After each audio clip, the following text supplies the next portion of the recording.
The truth. I've looked for it my whole life. I want the truth to guide every part of my life, every area of my life, in every situation of my life. And that's the way it should be. But what happens when the truth is under attack? What happens when we lose the truth in entertainment, in communication, in theology, in government, in politics, in every area of life? I'm John Christopher Collins. Join me as we search for the truth in every area of life, every industry, every discipline, every study, and as we ask the question, what is the truth? Welcome to the What is Truth? W.I.T. podcast. On this episode, I sit down with Dr. Robert Bartels for an extended discussion about government, politics, political science, corruption, deception, and manipulation. Ladies and gentlemen, enjoy this episode.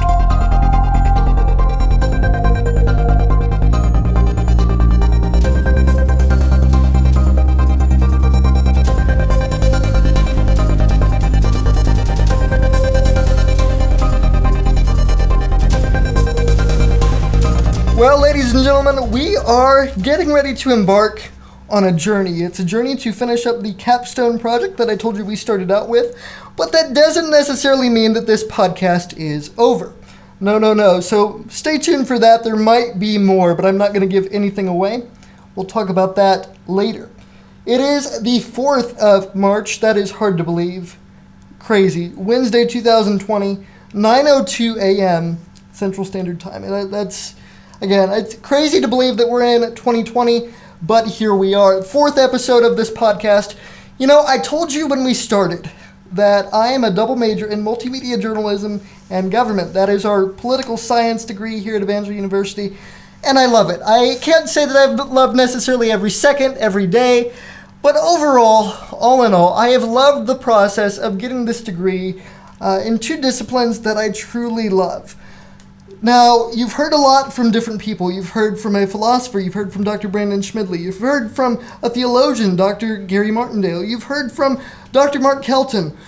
Well, today, talking about political science, talking about history and the study of government, I have Dr. Robert Bartels. Dr. Bartels, how are you today? I'm doing well. Thank you, John Christopher. Thank you so much for joining me. This is exciting. Ladies and gentlemen, you're in for a treat. Even if you hear me and you're like, oh, they're going to talk about government and history. That's boring.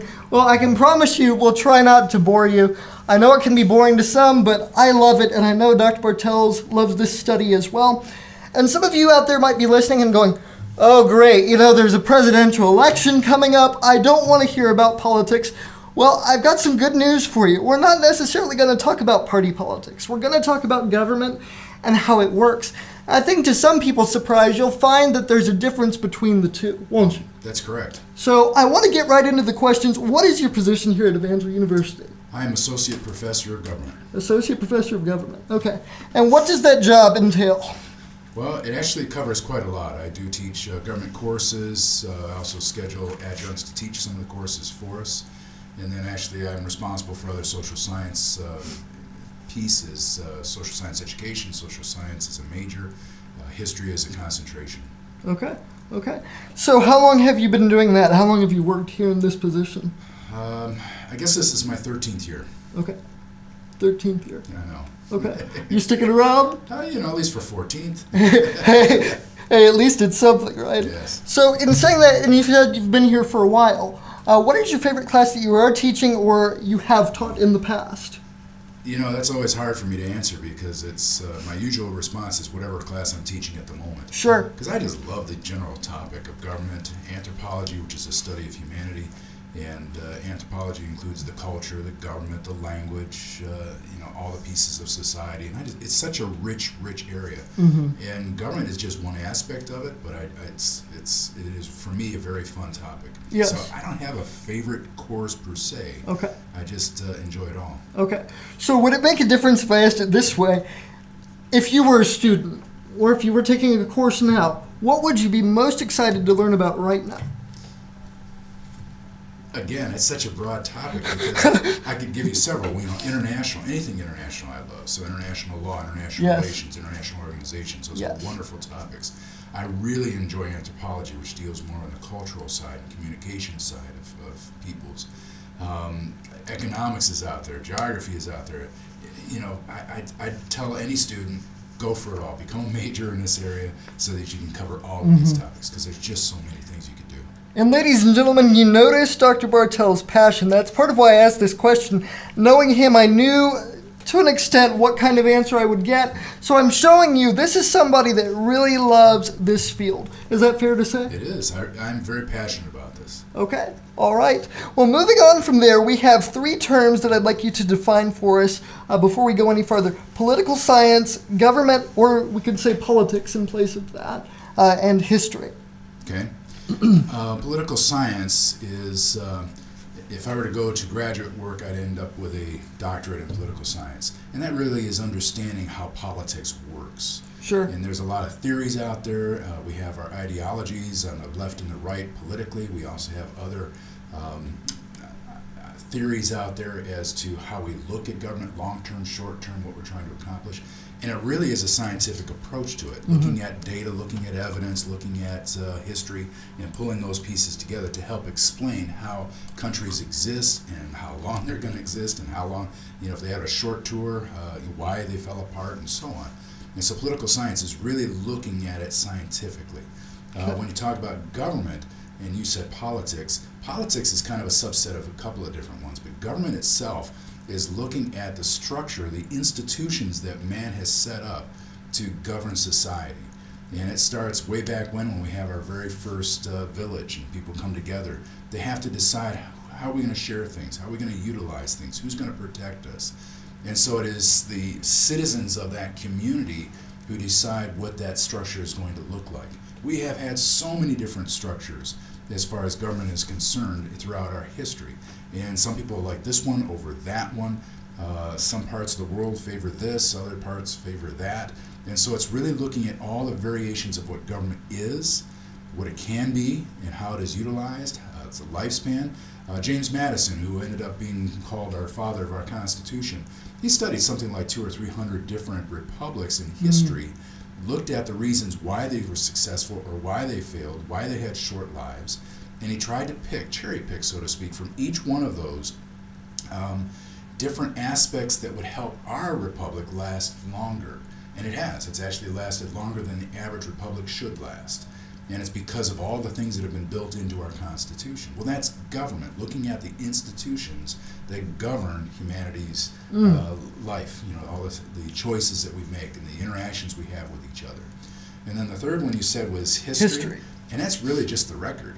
If you think about it, history can cover anything, but it is the record. It can be an oral history, which we call tradition, or it can be a written history, and it is basically that record that captures for us how we have lived, and those generations and societies and civilizations before us, how they have lived. And so it's available to us so that we can be able to look at it, and just like Madison, kind of look at, I like that, I don't like this, how can I make that a part of our world now? And it's just, I love history. It's like being in a candy store. You take me to a bookstore with books filled on history, and I could be there a long time. Autobiographies, biographies, I just love that stuff because it gives accounts for how others have lived before us, and that gives clues as to how we can live. Wow. So before we move on to any other question, you mentioned that politics is a subset of studies. So how would you define it separately from what you've already said? Well, politics can exist outside of government. We have politics in offices. So if I'm in a business, there's party politics or office politics that exist there. In families, we've got parents and children, grandchildren. There's politics there. There's nobody voted for anybody in that setting. So politics doesn't necessarily only mean we're electing a president right now. It doesn't mean that at all by itself. What it means is the relationships that people have with each other in deciding who has power and who gets to use that power for what and how is that power supposed to be used. So in a family, 6 kids, maybe the youngest one has the most power. And people say, that can't be. It's got to be the oldest. Well, sometimes that youngest one knows how to manipulate better than others. That's politics. Wow. Now, would you have thought that young child could do that? No. You've got to have a degree to do politics. Not at all. Politics is normal and natural to all humanity. We all do it in one form or another. The idea of politics as a course of study, though, is to figure out how it works and how to utilize it and benefit from it. Wow. Ladies and gentlemen, I'm a government student here, and I was amazed just listening to that. So if you weren't, I don't know what you're going to think for the rest of this podcast, but before we move on, I do want to say thank you for doing that. I could sit here, and I'm not bragging and just saying things. I could sit here and listen to Dr. Bartels explain that and enjoy it much more than just reading a textbook. I think that's the problem that a lot of people have, is when they get into these topics, the textbook is so bland. But when you explain it like that, it makes it really interesting. Yeah, part of our problem today is the fact that we enjoy video, movies, television, and we're not a literate society where we read. We do read, but I mean, if given the choice, I'd rather watch the movie. You know, here's the biography, it's this thick. Mm-hmm. Here's the movie, it's only an hour. Okay, let me watch the movie. We go that direction because we are visual people. We see things, we learn from things, and we go from there. Reading takes processing, and we have to actually take what we read and convert it to a screen in our brain to where we can see it. And we can't always accomplish that. When we're reading something, if it doesn't make that transition in our brain where we can see it, it's boring to us. It doesn't make sense. We put it to the side. Mm-hmm. And so it's just the way our culture is. Quite honestly, if you go back through humanities history, anthropology, we've always been storytellers. We've always sat around the fire and we've told stories of the ancients and what they did long ago. We've passed down our history orally. And so we like it when somebody can color what's being told and make it come to life. And a book sometimes can and sometimes can't do that. And if you're unfortunate enough to get one of the books that can't do that, you're going to say, history is boring, why should I even look at this? And throw the whole topic of history to the side, instead of realizing that it is probably the greatest adventure you can go on, is to look at the history as it comes to life and see it in your own mind and picture it there. That is a great adventure. Wow. And I think, and I won't say too much, ladies and gentlemen, because I do want to get into the rest of the questions here. But I think, and I speak for myself to a degree, at one point that was the problem and why I couldn't get interested in the Bible. I think we so badly are addicted to, like you said, television, movies. And it is work, it is effort to sit down and read anything, especially the Bible. So. Yeah, and I love reading the Bible. Yeah. Guess why? It's filled with history, government, and politics. It is. And we're going to get into that in just a moment. One of my favorite classes in my degree program here was public administration. And ladies and gentlemen, if we get a chance to talk about that, as I've said for all these episodes, you'll find different things that I just think are a treat to hear about and listen to, and so many things that are important, and we don't realize how important they are. So before we go any further, there are another few questions we're going to get into talking about corruption. And I want to say, many of you know, or at least those of you that know me know, again, like I said, I am a journalism and government double major. What got me into this was a desire to see justice. And I think I've talked with Dr. Bartels about this quite a few times throughout my time here at Evangel. And it can be very disheartening to look at government and say, well, there's no justice. I don't see it.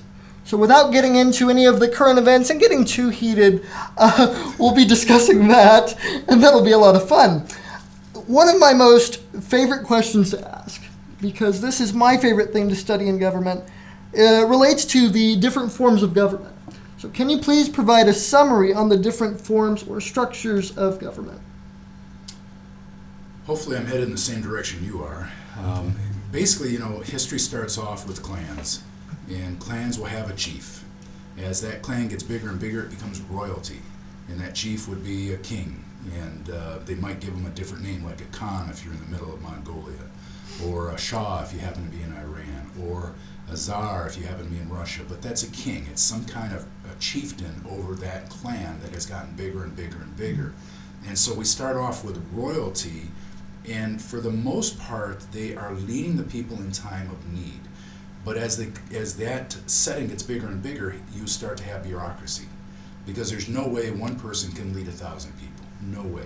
So he has to at least start off with some lieutenants, and it devolves from there, and it stretches down to the local person. But as it settles into a society that has towns, villages, and even cities, you now have to have leaders of each of those. And they're not necessarily kings if they're a mayor, but they answer to a higher authority, but they have the king's authority to function there.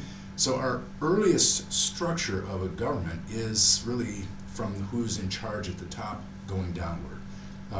We have variations of that in the 20th century, like dictatorships, authoritarian governments.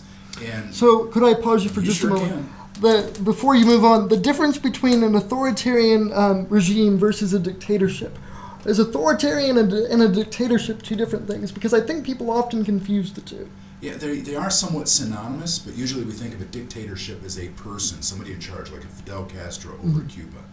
Where an authoritarian regime might be in China, where you're looking at the Communist Party of China as a regime that's over the top of the country. Okay. They are authoritarian, and the people really don't have any say in their future. Okay. And we have President Xi, who is in charge of China, but technically he's just on top of that pyramid called the Politburo. Understood. Okay. So separating that from a tyranny and an oligarchy, could you go into that? Well, tyranny is more about heart. You know, if I am lording over you that I'm the boss and you are not, and I can make you do whatever you want, I can tyrannize you. I can force you to do things you don't want to. So really that could be used in an oligarchy and a dictatorship. It really can be used in anything. You can have a democracy that devolves into a tyranny, and that tyranny could be the legislature, where they're imposing laws upon the people. Even though they have been elected by the people, they may forget that they represent the people. Right. And they take advantage of the system for their own ends, which is corruption, by the way. And so as they're doing that, they are tyrannizing over the people, even though it sounds like a democracy in its roots. An oligarchy is really a subset of society that rules over the people. And you can have a lot of versions of this. Early on in China, as a for instance, we had the Manchu, who were from kind of Korea in that area, and they dominated the Han Chinese, the rest of China. And you had to be a member, a blood member of the Manchu to be able to get into any kind of authority, but you had precedent power over anybody else, the Han Chinese. Curiously enough, today in China, the Han are in charge, and they're doing the exact same thing. Think of the Uyghurs out in the western part of China. The Han are dominating. So even though the Han are the largest population group in China, they're still an oligarchy in the sense that they dominate over all these other subgroups. Probably one of the classics would be South Africa during apartheid, where you have a white minority who is actually dominating the black majority. And that minority is pretty democratic. Crazy. They're actually having elections. They're running just as if they were in Great Britain, following the British example that they've inherited. And everybody is somewhat equal in egalitarian white society. But if the color of your skin is different, sorry, you're on the outside looking in. So it's an oligarchy, which just simply means a subset that has dominance over the rest of it, even though in that setting it was a democracy. You can have it in a royal setting, you can have it in a dictatorship, you can have it in a democracy. So it's just variations of what we're doing. So they can really intersect, can't they? Overlap would probably be a better word. Okay, overlap. So a monarchy, any differences between that and a dictatorship? And ladies and gentlemen, for those of you, as I said, who aren't familiar with this, it's great. For those of us who are, you're like, why are we talking about this? It's basic government 101. But I find this stuff very interesting, so I want Dr. Bartels to unpack it for us. Well, you start talking about monarchy. Again, that is something that's inherited, but there are times in history when, well, take Napoleon as an example. There used to be a monarchy over France.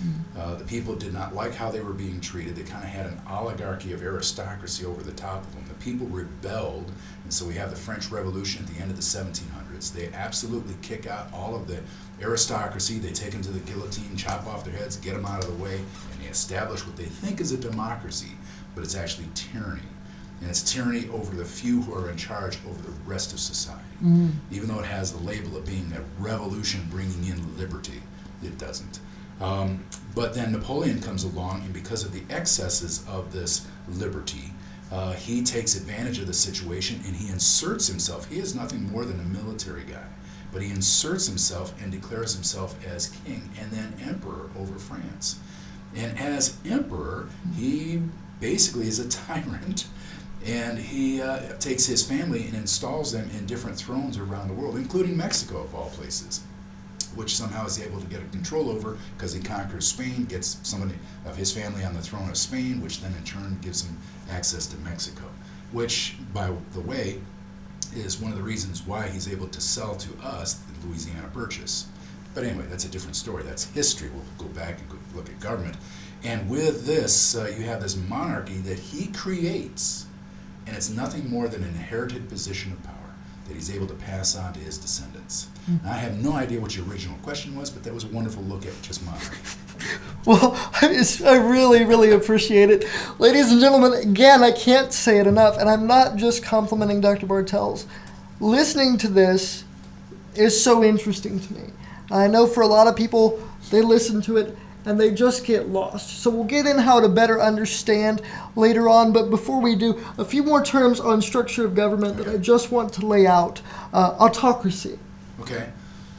Autocracy has... It's similar to that leader, a single person, somebody in charge. So you could have an autocratic president, you can have an autocratic king, you can have, they're layers. And so, as I said, they overlap. So you could actually have someone who is elected by the people to be in charge, but as they are they kind of take authority for themselves and run with things. So you have, even in our country, where Congress chafes underneath the president, because he seems to think he's in charge of the place. Actually, Andrew Jackson might be a good example of this, where the people said that he is acting like a king. King Andrew, they would call him. And it was a mocking tone. Early on, if you go further back to George Washington, Hamilton actually wanted to make him king and establish that.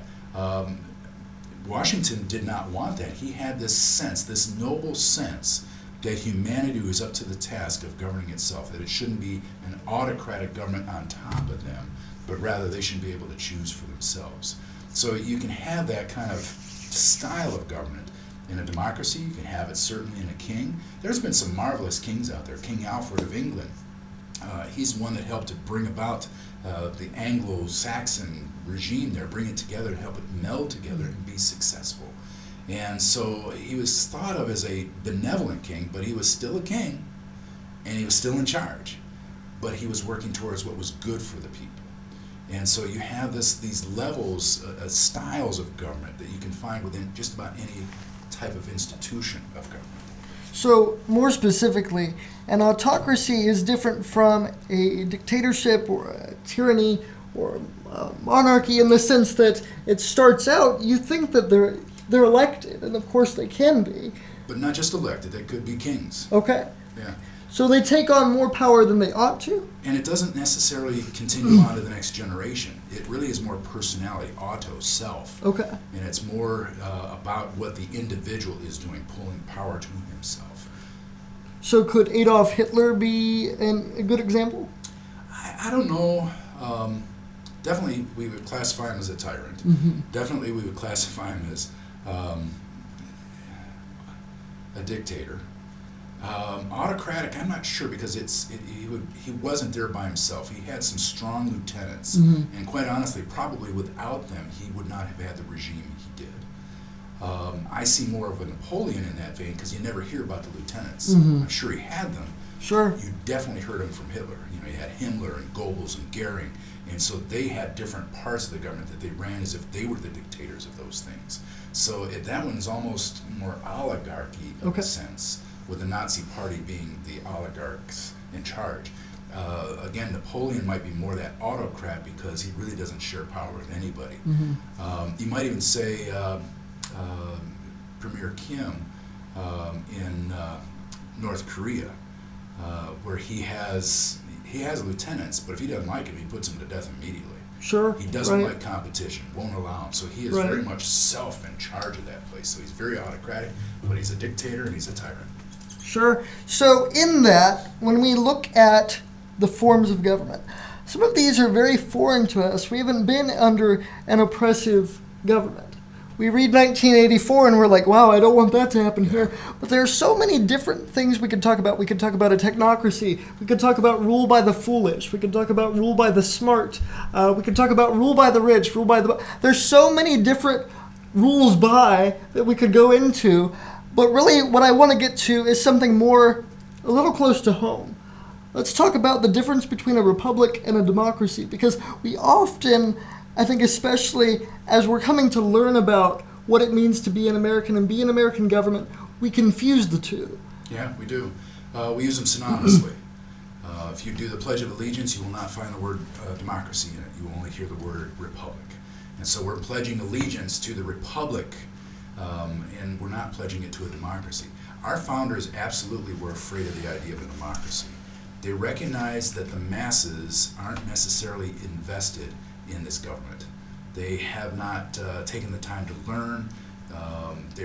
Really, elections are more beauty pageants, popular votes. They're really not about who's the best person for the job. And in a republic, the idea was we recognize humanity's weaknesses, and so we're going to limit who gets to have a say. Now, that doesn't mean it's right. It just means that's how they were looking at it. So as they established our original government, basically you had to be a landowner, and you had to be of a certain age, and you had to be white. So they were limited. And male. And male. Yes. Thank you. I knew there was another one. And that is kind of an oligarchy in its sense. But they were saying that, no. The real limitation is, yes, you got to have these things, but do you know things? And so our founders were really very well read. They were very learned individuals. Jefferson would be a good example, where he had his own library that rivals libraries today. I mean, he had all the books of the day, all the philosophers' writings, all the political ideas. He had them in books, he had them in his own library, and he had read them. He knew what it was about. His masterpiece of the Declaration of Independence is less about his creativity and more of his understanding of all the books he'd read. And he's reflecting those readings in that document. And so for them, the Republic, they wanted to make sure that it was in the hands of people who had learning, who understood concepts of democracy, concepts of representative democracy, and understood the ideals that would allow us as a country to survive. Again, Madison studied republics, and the average lifespan of a republic is only 200 years. They feared the masses because that was one of the great weaknesses of democracies. It's what caused their downfall. And so they wanted to establish a government that would protect us long term. Well, democracy, which we've really evolved into, is where we give everybody equal say. We don't ask a litmus test. We don't ask what grade have you finished in school. We don't ask, here's a test, can you pass this test? And as part of an outgrowth of after the Civil War, after we have granted to the African American the right to vote, some of those in the South trying to prohibit said, here's a reading test. If you can't read, you can't vote. And we don't like that in that setting, because it was purposely meant to exclude people because they were different. Instead of saying what we're in the Republic was, we want people who are educated and know what they're doing. And in that setting, if we think of it in those terms, that could be anybody that is educated and knows what they're doing. Wow. But you get to the Civil War, it's like, no, we're going to apply, that's just to the people of this color of skin. So we have a weird dance here, liking democracy, ideas liking republics, but basically the founders were saying, if you give too many people the right to vote and they do not pay attention to what they're doing, they can cause the downfall of our country. And they feared the masses for that reason. They didn't fear them because of the color of their skin. They didn't fear them from the country that they represented. They didn't fear them because of the gender that they had. They feared their lack of knowledge, because they, through history, have realized that is what destroys a country.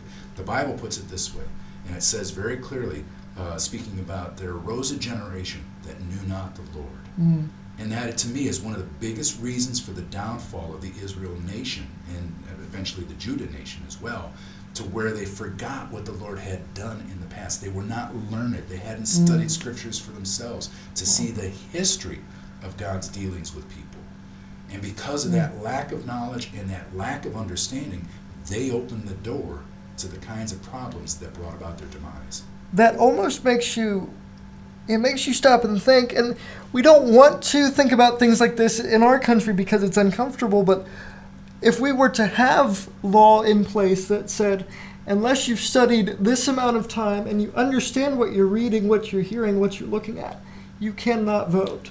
Yeah, It would be very interesting. It would be, but I think our approach in the past has been different. Our approach hasn't been, you have to pass this test before you can do it. Our approach has been, Congress mandated that schools had to teach government. Right.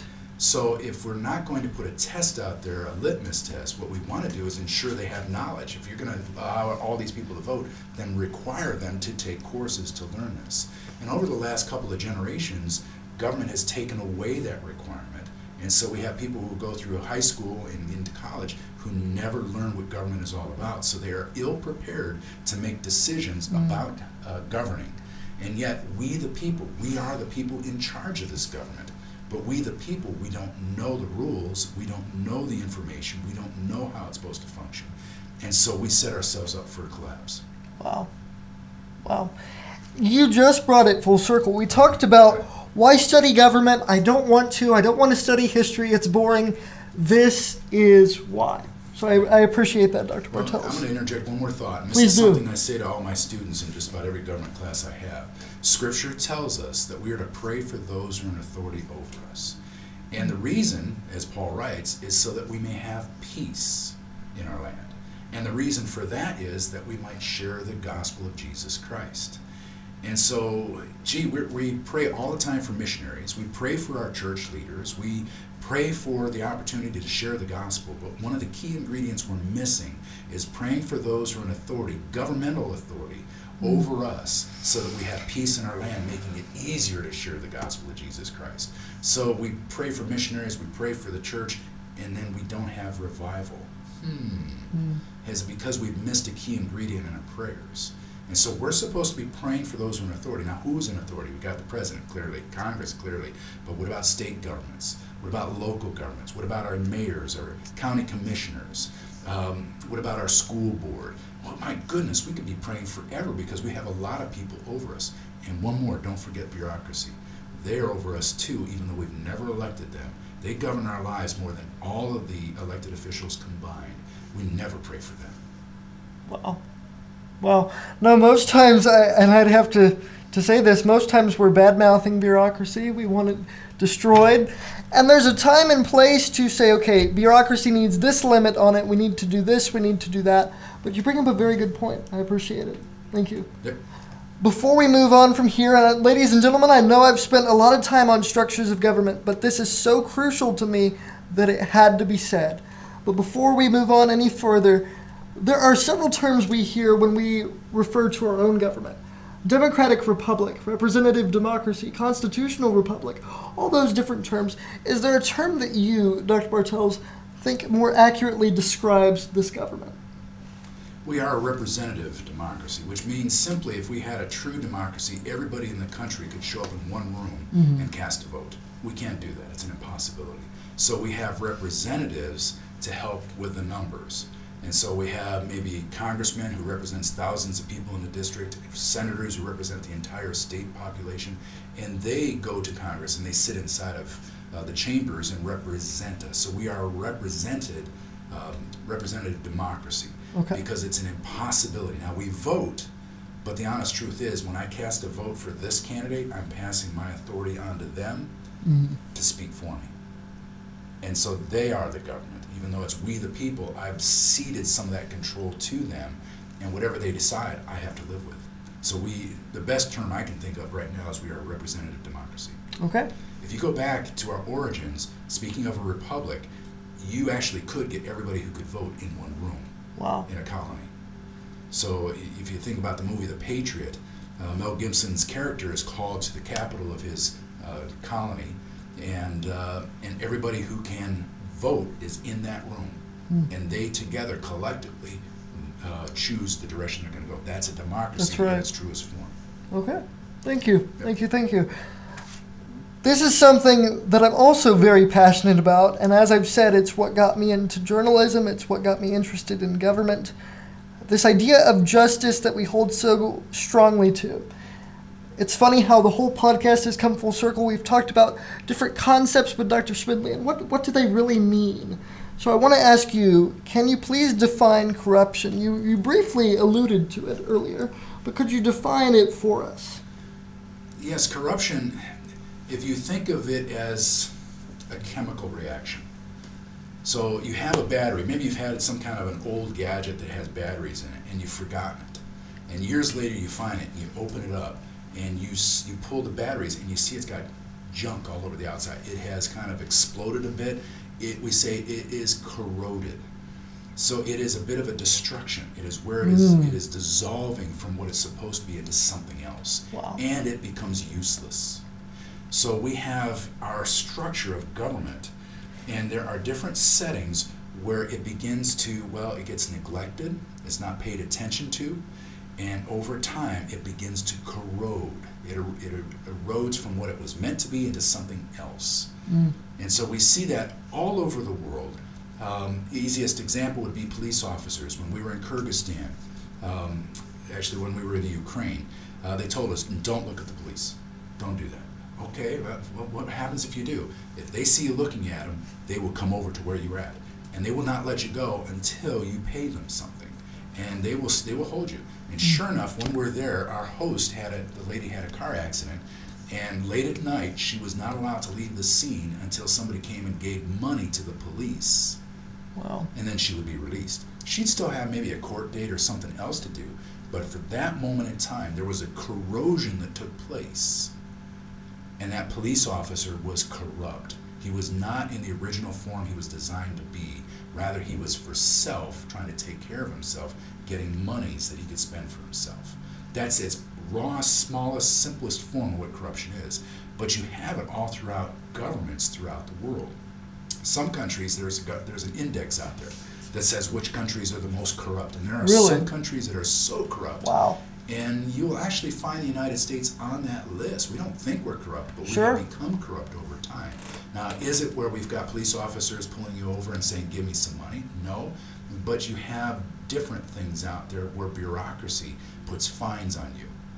And they're legitimate legal fines, but you're not allowed to progress with your business until you pay that fine. It could be the EPA. We have actually had banks that have been fined from the 2008 mortgage crisis that occurred, where the government said, you owe us billions of dollars in fines. Well, those dollars are not representative, really, of what has occurred and how to fix the problem. It is really an extortion. And the government we have corrupt government in our country. We just don't recognize it because it's not as blatant as that police officer on the side of the road. So we're on that list as well as others, and there's some that are far, far worse than ours. Yes. But yet we have it even in our country. We just don't realize it. Would you agree that it has to be acknowledged and discussed? It's hard to acknowledge because it's hard to spot because it's shrouded by legal. Right. By a legal setting, by laws that say this is what I'm allowed to do. We've passed so much authority to the bureaucracy, and they then in turn can be able to leverage that power for their own benefit. Now, maybe not for them personally, but for the institution they work in. And oh, by the way, you did such a good job this year in this bureaucracy, we're going to give you a bonus.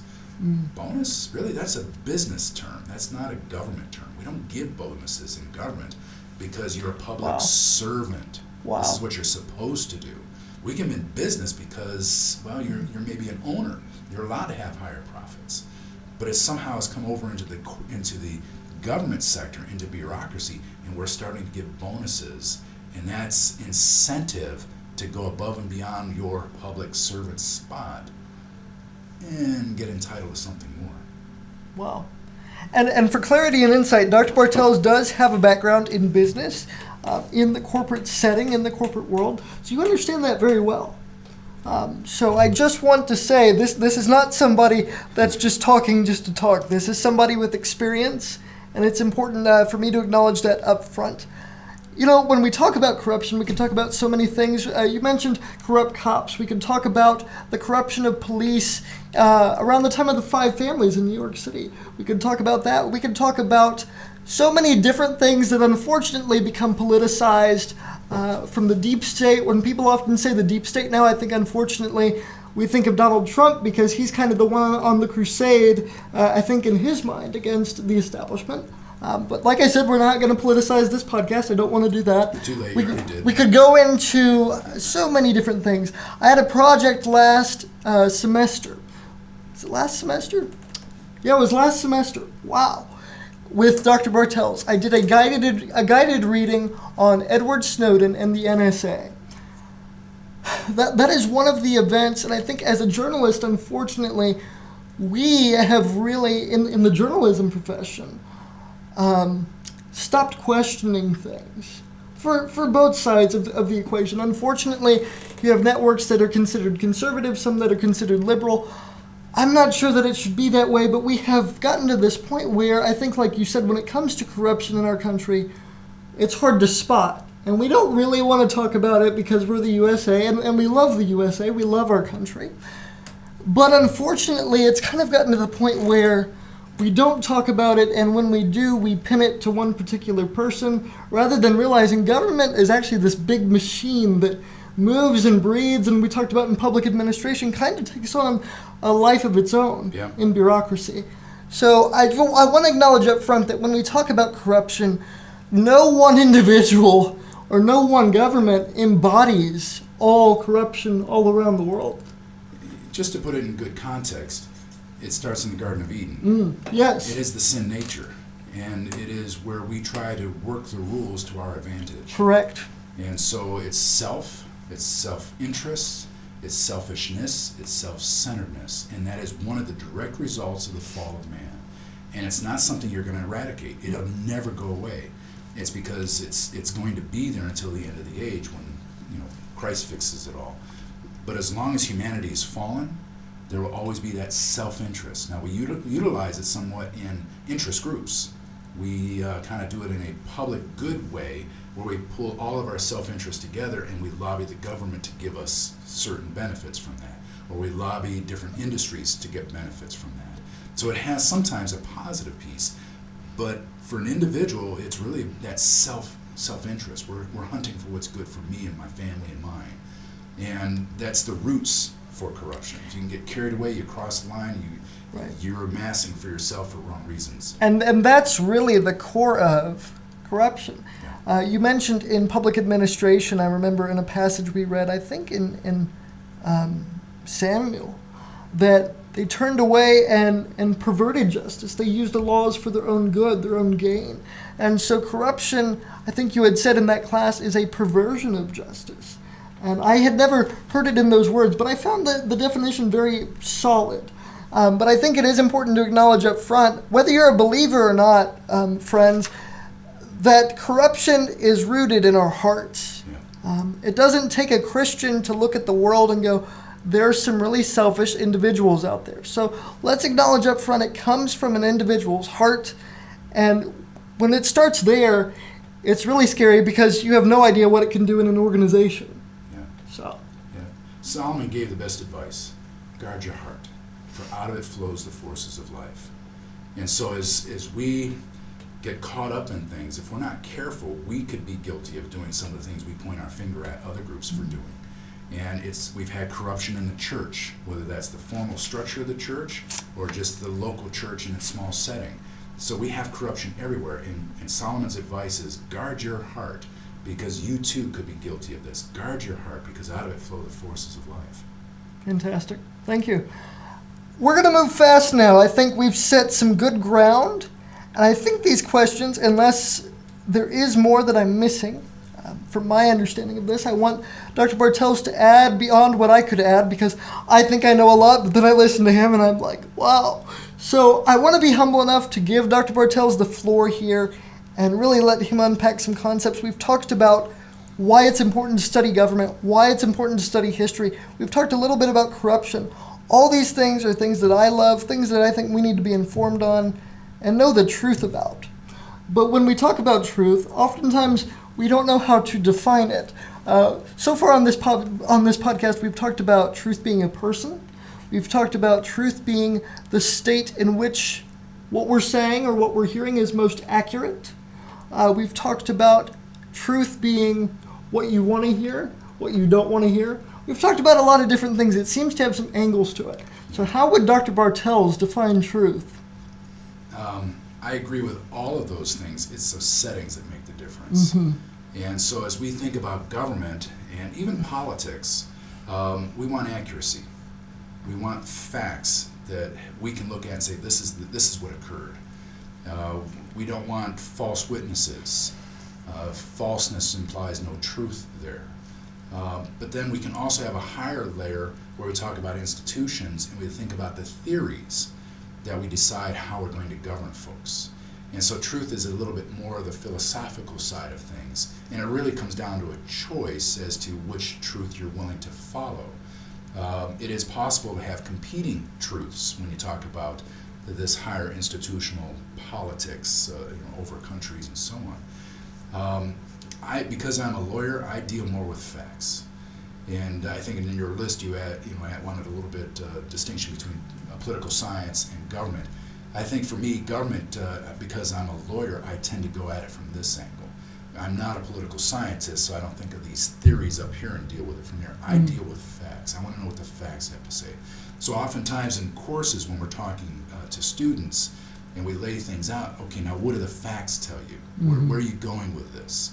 And if the facts don't point to this kind of an answer, you can't embrace that answer. Whether that's a jury, whether that's a government official, whether that's society as a whole, what are the facts telling you?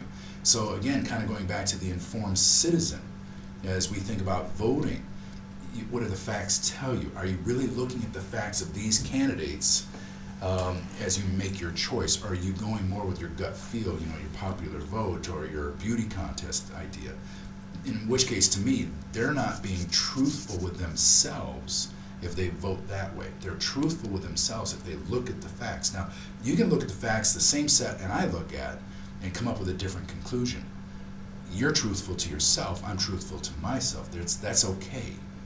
And your worldview may shape how you see those facts. That's okay. Because we are so diverse and so unique at the same time, we should allow for that. Where it falls down in my world is if you don't look at the facts. If you make an assessment without looking at facts, there's no truth there. And so you have to have it based on what is in front of us. What are the pieces of information you've gleaned to the best of your knowledge, just like a jury, to the best of your knowledge, what is the presumption here? What is the beyond reasonable doubt view of this? And if you can say with confidence that you have looked at the facts and this is the conclusion you've come up with, then to me that's the truth I can live with. Mm-hmm. So this kind of gets into theology, so this should be a fun question. Just something popped into my head as we're discussing this. That's always fun.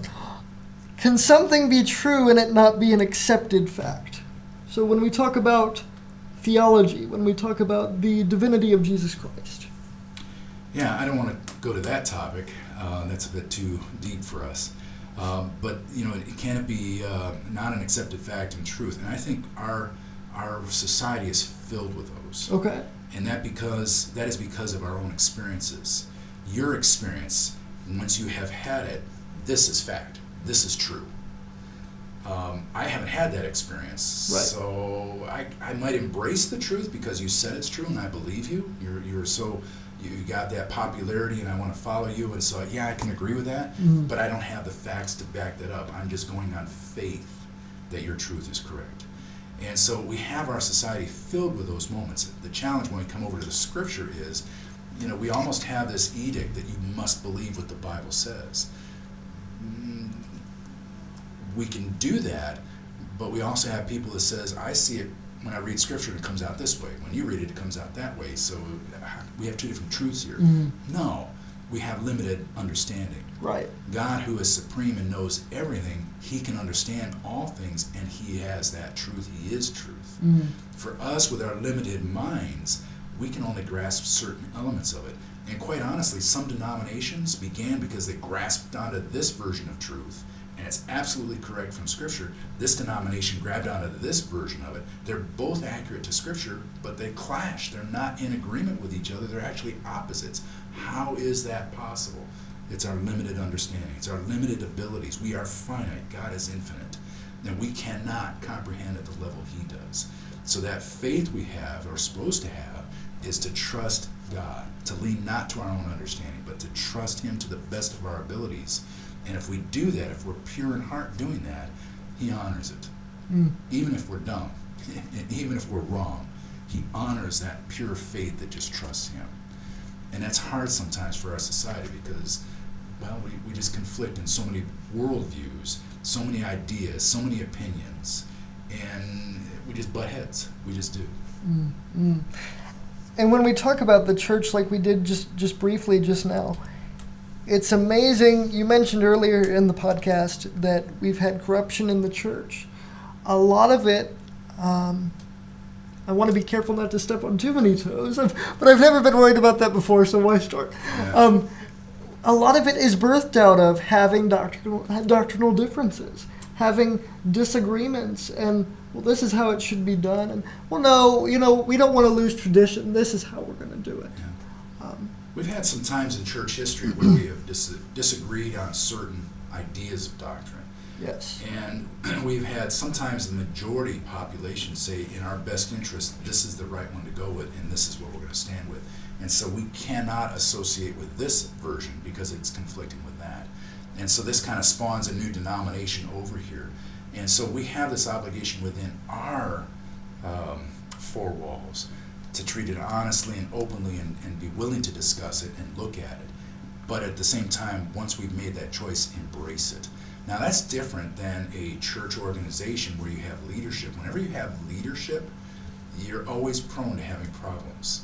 And it's actually the reason in our Constitution where we have checks and balances. We recognize that a person in leadership is capable of flaw, capable of corruption. And so we put a check and a balance in as many places as possible to protect us from too much power going to one person. We don't necessarily see that in the church, where we have an organization. We have a church leadership, we might have a council, we might have a deacon board, we might have whatever you want to call it, cardinals, a college of cardinals in the Catholic Church. But if you don't have checks and balances, it is very possible for leadership to be off and to push their view on everybody else and be wrong. And, well, it can descend into a corrupt setting. It's that same idea of corrosion, kind of what wasn't intended comes out, and it ruins what was intended. And so it is very possible that when you have leadership without checks and balances, to fall astray, to go into the ditch. And so our challenge is checks and balances. Best check and balance? Prayer. Holy Spirit. Listening to his voice. Hearing what he has to say. Another check and balance? What does the Scripture say? Let's spend time studying all the various aspects of Scripture to see what applies to this setting. Another aspect is joint prayer. You're praying, I'm praying. What did you hear? I hear this. Acts 13, when the leaders of Antioch got together, there was not one listed as the leader, but rather they all spent time seeking God and then sharing what they discovered from God. And then that kept them safe. So the checks and balances that way is what we should be going after instead of kind of mimicking the world with an organization that's top down. I know I went far afield. No, that was fantastic. And I think really what's interesting, we talk about that insulation that checks and balances provide. You've kind of segued us into our next question, bringing us back to government and politics. Why is truth important when it comes to government and politics? You have to have some kind of a path. If you are going to have this government last as long as is possible, you have to have a path that you're going to journey on. And for our founders, they said, here's the best path we could come up with. It's based on history, our study of history. It's based on all the philosophers of our day. And we have created this path, and this path is the truth that we believe we should follow. And so for government, you need to honor that kind of a path. We have a lot of people today, and actually it started in 1800, so not long after we got this path set up, we started saying, I don't like this path. Let's change this. Let's change that. And slowly we're corroding. Slowly we're eroding that path. So it's less of a path and now more of a trail. It might even have kind of a sub-trail that goes around. It'll join up later, and it's just as legitimate as this one. Someday, just like a river, when it changes its course and has new banks, this old will go away, and suddenly this is the permanent and new. I know you can't see it on the podcast. I'm using my hands to gesture what I mean by that. And so it is important, at least for our founders, to say, stay as true to this path as is possible, because this is what will get you the furthest. If you vary from it, you're going to have problems. And unfortunate for people like me, who like to have things sometimes clear-cut. History gets a little messy when we go into Hamiltonian and Jeffersonian ideology and what that looks like, because both of them were wanting to serve the same government, but they had different views on what it should look like. They had different signposts on their journey that said go this way or go that way. And would you say that the Constitution is a nice compromise between the two, or do you think one out over the other overpowered it? The Constitution is not the compromise between the two. Rather, the two are versions or visions of what the Constitution says, Okay. as well as world experiences. Jefferson was raised on a plantation. He liked the agrarian society. He absolutely did not like city life. It was too busy, too complicated, too hectic. And so he did not like that. And so his version of what the Constitution was saying was, we need to protect the society that he is a part of. Mm-hmm. Hamilton, a businessman, a banker, an opportunist, saw and who lived in the city and loved the city, he said our Constitution protects the right of commerce, of business, of the marketplace. Mm-hmm. And so, yeah, you can have your plantation down there and do what you like there, but we're going to keep evolving based on what we see in our cities. Honestly, it's still the same problem we have today. And in some ways, the Democrat Party represents the city, and the Republicans, middle America, the farmland, the agrarian society, maybe more suburbs in some settings, maybe small cities in other settings, but we still have that basic same tumble between Sure. those two that they had way back then. We really haven't gotten away from the Federalist and anti-Federalist We ideologies. It's the same thing, different name, Oh, yeah. that kind of thing. Yeah, your anti-federalist today might be the Tea Party. Sure. Yeah. Libertarian. Libertarian, yeah. Whereas your Federalist, you'll have them more on the Supreme Court honoring or arguing for originalism.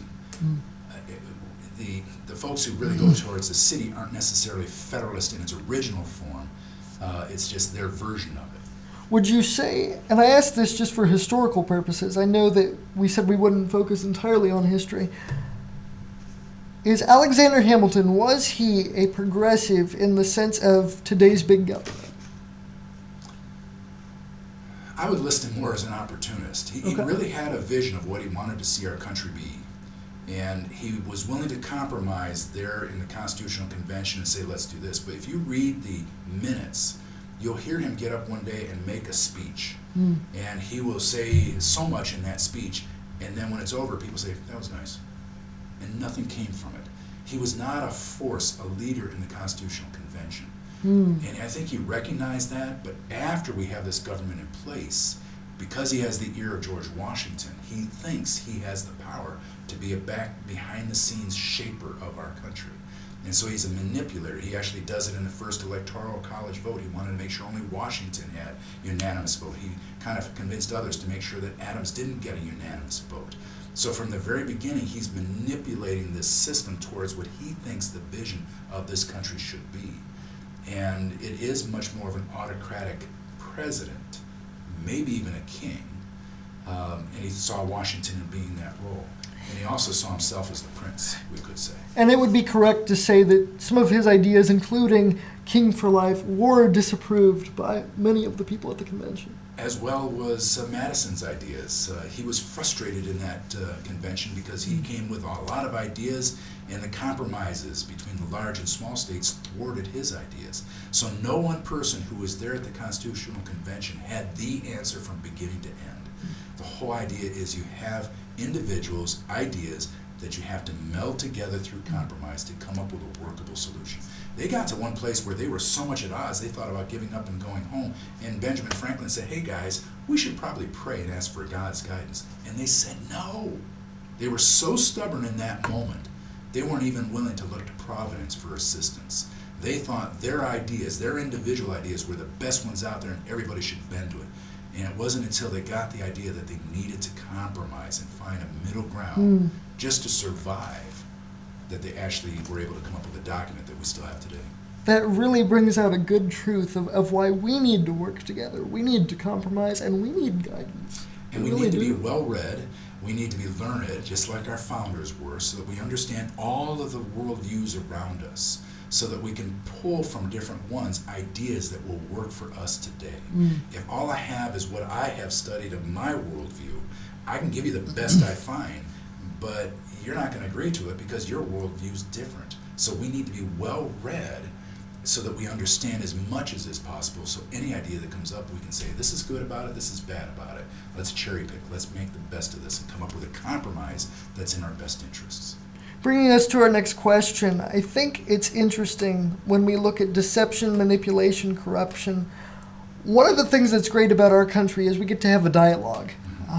When Edward Snowden came forward and made his revelations known, when he revealed the things that he did about dragnet mass surveillance done by the NSA with abuses in the FISA court and those kinds of things, one of the things that was really cool about it, and that's cool when we do anything in America that exposes something we don't like, even with slavery, is we have a dialogue. We get to discuss it, and in some sense the public gets to decide. Public opinion has a lot of sway. It's amazing to see that in our history. So in that, how should we as people, and I would add as Christians, as religious people, respond to government deception or manipulation? Some would say, and I would say to an extent, there are some things we need to keep secret. But however, there are also some things that need to be known. The American people need to know this. There's that fine tension that we have in this country of the public has a right to know, and this is being protected for purposes of national security or methods for the CIA. So how do you struggle with that tension? Well, you've given me an awful lot in that one little question. And if we start off with the Christian part, we can just go back to the origins. You gotta pray for those who are in authority. If you don't pray for them, whatever they do, you're stuck with. So you might as well pray and ask for God to help, because he's the one that sees in secret. And he's the one that can be able to judge the hearts. There's a scripture that talks about how the hearts of kings are in the hands of the Lord, and like water, he can guide the direction he wants it to go. And so we need to pray for those who are in authority over us, that they're in his hands and that he can guide them in the direction that's in our best interest as a people. Well, that's the Christian angle on that. But as citizens, we shouldn't necessarily rely upon, the media to tell us everything. The media is really not our source. They're reporters, yes, but they're not the source for all information. So we have an obligation. And that's the other part of being a citizen. I don't think the media likes hearing that either. That's why you interrupted. Right. I'm just kidding. But, it's... Dr. Bartels can say that. Well, I was thinking about the media. In some cases, different parts of the media only represent their worldview. Oh, yes. And they have a responsibility to serve the public by looking at all the worldviews and helping gather the information and put it out there for us to understand and to see. It really should be an educational experience when you pick up a paper and read it. But more often than not, it's simply propaganda. It is simply the direction they want you to believe or walk or think. And they could be Republican, they could be Democrat, liberal, conservative, they could be libertarian, they could be socialist. But the true journalist is really working hard to be independent of those labels and will present information that is educational. There's a newspaper in California I love reading because they try to teach you. And from front to back, that's what they do. Los Angeles Times? Nope. No, actually, it's a business paper. Oh, okay, wow. It's called Investors Business Daily. In fact, they quit printing editorials because they didn't want to have that label. Wow. But rather, for me at least, I read that paper on a daily basis, and there are different articles that try to teach you how to invest, teach you the value of different things, so that when you make a decision as an investor, you are making a qualified decision that's in your best interests. If all of newspapers, if all of media, whether it's social media or online stuff, would follow that example of trying to teach the people, give them as much information as possible, they would be doing their job of serving. Now, there should be some time when they got to break that form and report things that they think are unjust. They should put it out there, but they shouldn't be the judge. They should only be the transmitter. We, the people, should be the judge. That public opinion you spoke of is a two-edged sword. It could be good if we're well informed, so that we make right decisions. But if we're poorly informed, that sword actually is the sword of the masses, which is what our founders feared. Wow. So, and again, I love these answers because you give me so much to think about and to absorb. And ladies and gentlemen, I hope you're feeling the same way. there's so much to take in there. I think it's important when we look at our government. We talked about manipulation and how sometimes the media isn't even a real media. They're like a propaganda arm for a particular party. It's interesting, you can even look at intelligence agencies, and I think you and I have discussed this at one time. Even they have been involved in news delivery, that kind of thing. Governments around the world have dabbled with their power in news for a long, long time. I don't want to focus on that, but I just think it's interesting to look at the different angles. Often in the heat of political battle, we don't think, maybe there's more than two sides to this thing. So, very interesting, and again, thank you for that answer. When should people hold power accountable? That seems like an obvious answer to a question, but I'm curious what you think. The obvious is every election cycle. I tell my students that you are the boss, we the people, and an election is a hiring process. And so as you are hiring someone for a job, you should look at their performance. If they're new and they're applying for the job first time, you should look at their past history. What have they accomplished in the past? Not what they have said, though that is important, but what have they done? Because a lot of people say one thing but do the opposite. And so you have to look at what they have done in their prior history. If they have a very shallow resume, they may not be qualified. And as a hiring person, I need to take that into consideration. If they're the best choice of all the ones that are out there, then I would take the risk and go that direction. But if there's someone with more experience and with the type of performance I'm looking for, that's the one I would go with. Now, if a person's running for re-election, and that's the annual review we have in the workplace, why shouldn't we have it in the election place too? So where we look at this person, okay, tell me what you've done, here's your list of accomplishments, here's what you said you did, they don't exactly agree, or these accomplishments are not something you should be doing, I'd rather go with this person over here and make a change. Incumbents have so much power, they're hard to remove. But we the people do have the ability, if we are informed, if we have the information, if we have are well read and we are learned, we're able to make the right choices, and we can fire people through the election ballot, and we can hire people through the election ballot. That's the first level of accountability. The second is if in between terms, in between election cycles, if a person does something poorly, we have an obligation again to pray, but secondly to contact those who represent us and say, hey, I want you to look at what's going on here and do something about it. You represent me. You work for me. I need you to look at this. Now, he works for 1,000 plus. He needs to hear that, or she needs to hear that from all of us, and then take into account kind of the aggregate that they're all saying the same thing or saying something similar, and therefore he has an obligation, she has an obligation to hold accountable. Not think about their job, not think about not getting reelected if they do something, but to serve the public. They need to be public servants. They work for us. And if there's accountability that needs to be held out there, they need to do it regardless of the consequences of their job. So you've really already dived into this. Do you have anything to add on the topic of how people should hold power accountable? You know, again, we have town halls. You know, if they come around and they talk to us, we need to raise our hand and say, excuse me, you said this, but you did that. Can you reconcile that for me? Why is there a difference there? Why are you not true to yourself? Why are you not representing us, we the people who hired you? So, I mean, we have forms for that. It becomes difficult because they can answer stuff and then go back to work and keep doing what they were doing. So the ultimate check really is the ballot box.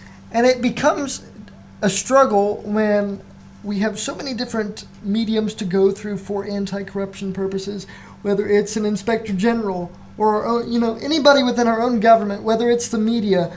But when you really stop and think, like you just did with your answer, and say, actually, I as a citizen have the ability to contribute to putting a stop to corruption, to making sure that my government is functioning properly and serving me as a citizen. So, yes, that's something very interesting that I don't even think, as a political science student, I've stopped to think about. I think we often complain about how I wish things were this way, or I wish they were that way.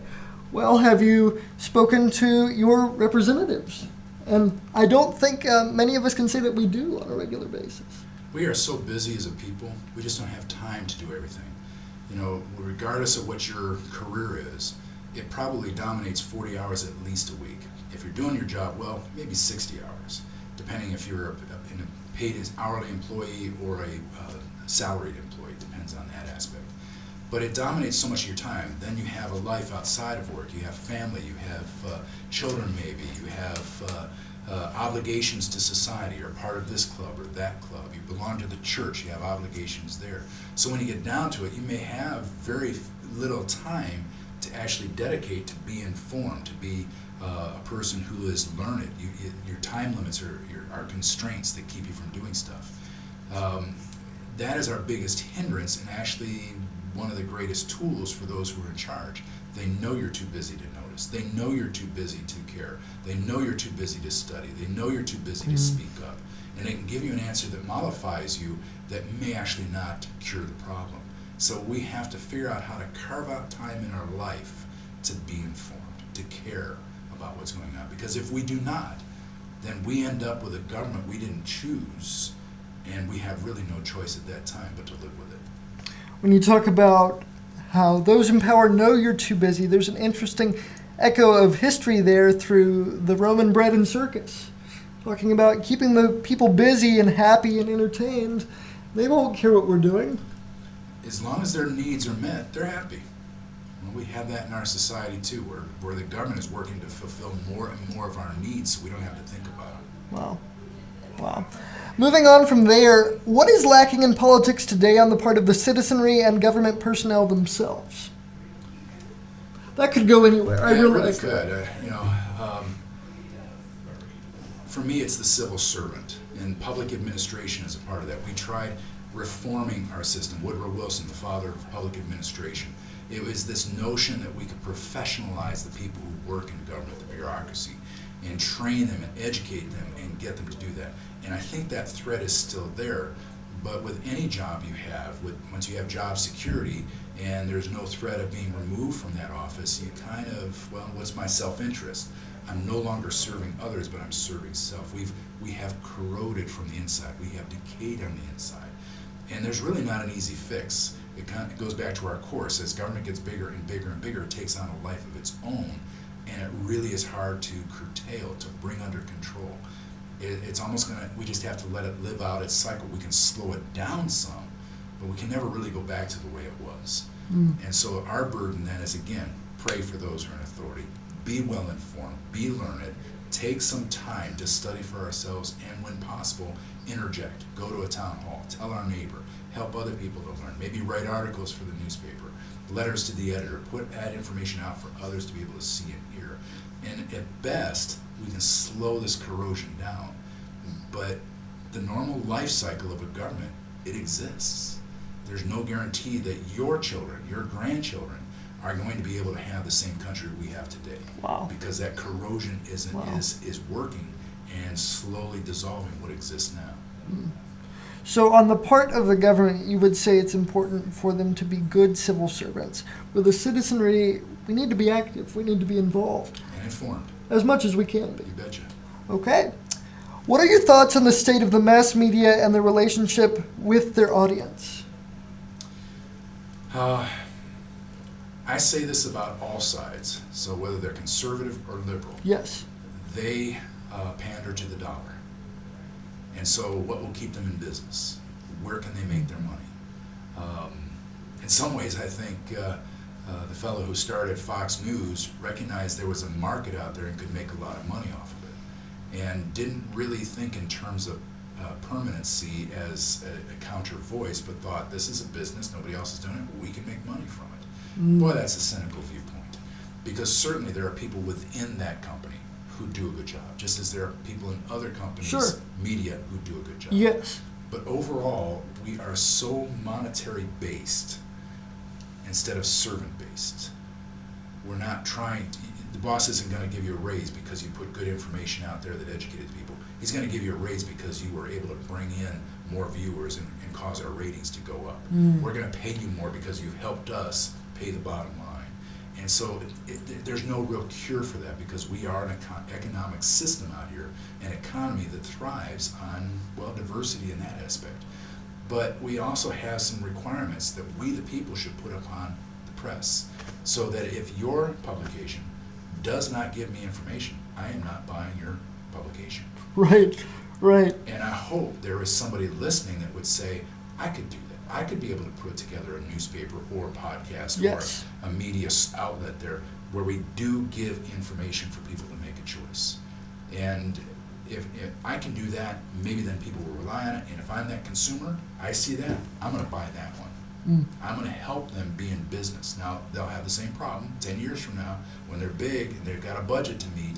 Money becomes the driver for them. So how does the citizenry, how do we hold our media, our press accountable if they're a big money-driven machine? Well, it becomes complicated. It becomes a part of that Leviathan creature of the state, and it's kind of, as you said, propaganda machine for the state. It's hard to control once it gets too big. But, however, we still have power of the people. We can vote for people, and we can hold those people accountable, and then we can ask them to do certain things that we, the group, wants. And that might be, can you put some restraints on the media in such a way, not to restrain their ability to report or present information, but to present both sides, present all sides of an issue, not just one that's favorable to Almost them. like fairness laws. In some cases, those in themselves have problems. And the reason that I'm trying to dive a little bit more into that is because when you do talk about restraining the media, people get a little scared about that. So what would that look like in our country from a legal standpoint? Well, we do already have laws out there. Slander and libel. Yeah, Too. we actually make that non-applicable to elected officials. Sure. So they're allowed to get away with anything. We should rescind those. We should change that to where people actually are held accountable for what they say.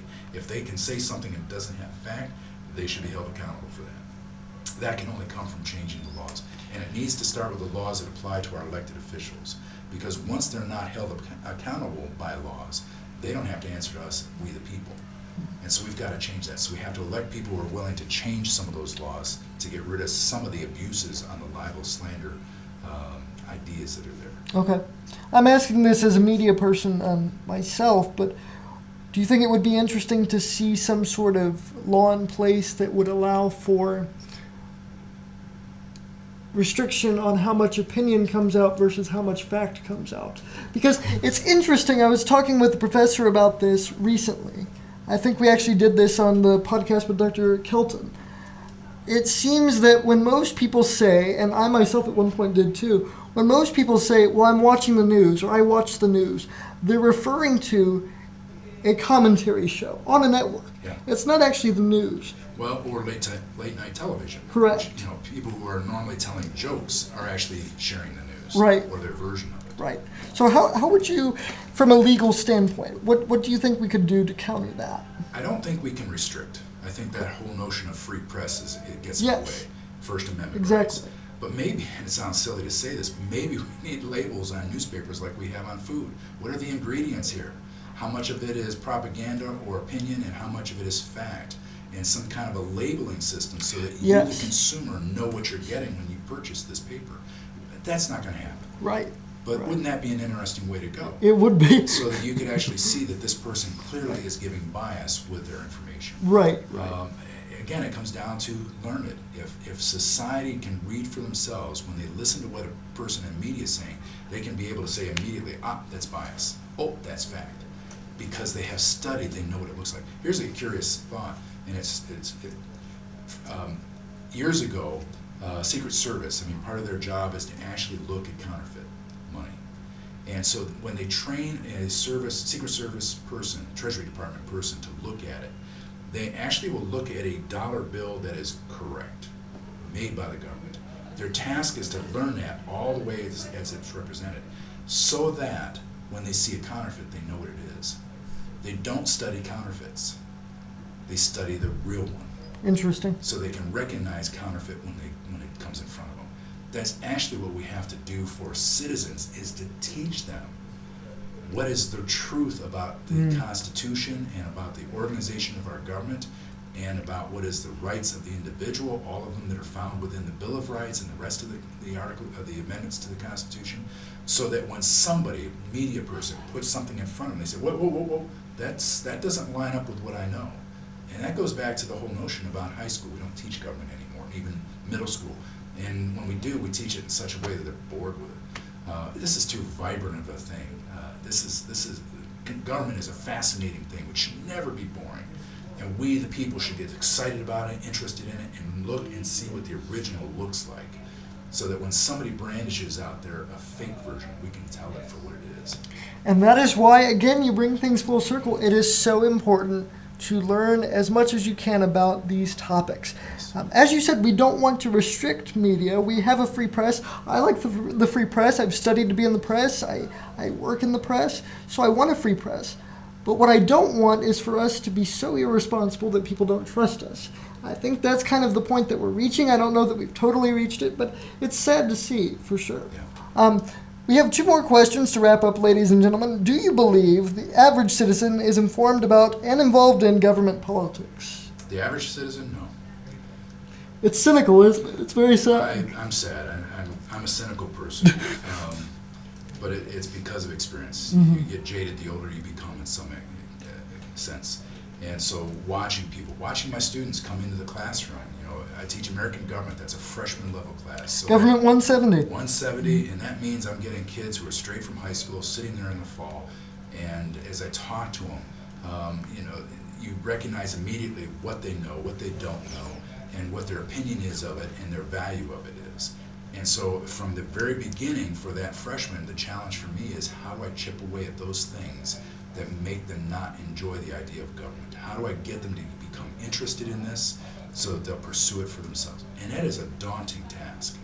Certainly I love it when I've had somebody who's had good training and they come into the classroom and they're all excited about learning. Either side of the spectrum, it doesn't matter.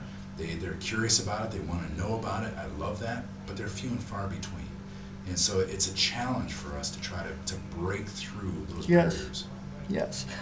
I won't say too much because I don't want to disparage any of my fellow classmates, but I do have to say it really is, it's sad to be in a classroom and see so many people disengaged. Yeah. It really is. I'll tell you, it's not just about government, it's about a lot of topics. The whole idea behind a liberal arts education is, and especially your first 2 years where there are general education requirements, is to give students the opportunity to see the world, to explore things they've never considered before. They should be wide-eyed as they go into each of those That sounds like classes. Thomas Jefferson. But that's how they should be. They should look at these things, and I use the phrase taste and see. And so it can become a future hobby for you. It could become a passion for you. It could become a career for you. You may come into college thinking you want to do this, but the gen eds are meant to help you see everything else and then hopefully hear God's voice saying, I want you to go this path. But if you're so focused you want to only go this way, you may not hear God's voice correctly and miss the opportunities He's designed for you as an individual. The general education requirements, the liberal arts degree, is a great way to explore this wonderful world He's created for us and the corrupt world that humanity has created for us, so that we can figure out our place where we can be servants to our families, to our neighbors, to our society.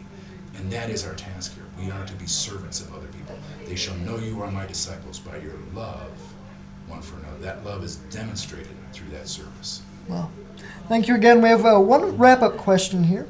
We've talked to a great length about why it's important to be involved and informed for all people, but I want to narrow in on Christians. Oftentimes I've heard, especially in my time here at Evangel, God's in control. He'll do what He wants to do. It doesn't really matter all that much. Why should I care? God is in control, and He knows the beginning from the end and the end from the beginning. All that. We've all heard that. I'm sure you've heard that. So my question is, why should Christians be informed and involved? Why should they care for those that are like that, in that vein of thinking? Yeah, if you go to the Garden of Eden, God created humanity, set them in the garden, and gave them a task. That you're to guard this garden, you're to tend to it, you are responsible for this. That never changed. The fall changed man, but the task was where God delegated to us responsibility for this planet. And so for us to say, well, it's God's world, He can take care of it, is actually to be ignorant of His command for us as humanity, that we are the ones who are responsible. We are to reflect Him. When we set up a government, the Bible tells us that the government shall be upon His shoulders. So we should reflect His rulership in our lives. And as we create governments, we should do our best to reflect it. And I think separation of powers is the recognition of the fact that we have sin in our lives that keep us from doing things the way he would like us. And so the more that we spread out power, the safer we are to actually follow the examples that Christ gives us. But the responsibility is squarely on our shoulders. We cannot abdicate that. To do so invites ruin. To do so invites the corrosion, the corruption that we're trying to resist. And then from there, that will give the outside world, those looking out on Christians, an even more cynical view towards Christians than they already have. Christians aren't responsible, they don't care, they're not involved. So it really is important for us to be involved. Dr. Bartels, thank you so much for joining me. I really appreciate it. Thank you for the opportunity. Ladies and gentlemen, until next time, I hope you've enjoyed this episode. I really, really do. It's been a treat. Thank you for tuning in. Stay tuned for more episodes, potentially down the road. Wink, wink, nod, nod. I'm not going to say. We'll see. But God bless you. And until next time, keep seeking the truth. It's too important not to seek. And let's hold power accountable. Thank you for listening to the What is Truth WIT podcast with myself and Dr. Robert Bartels.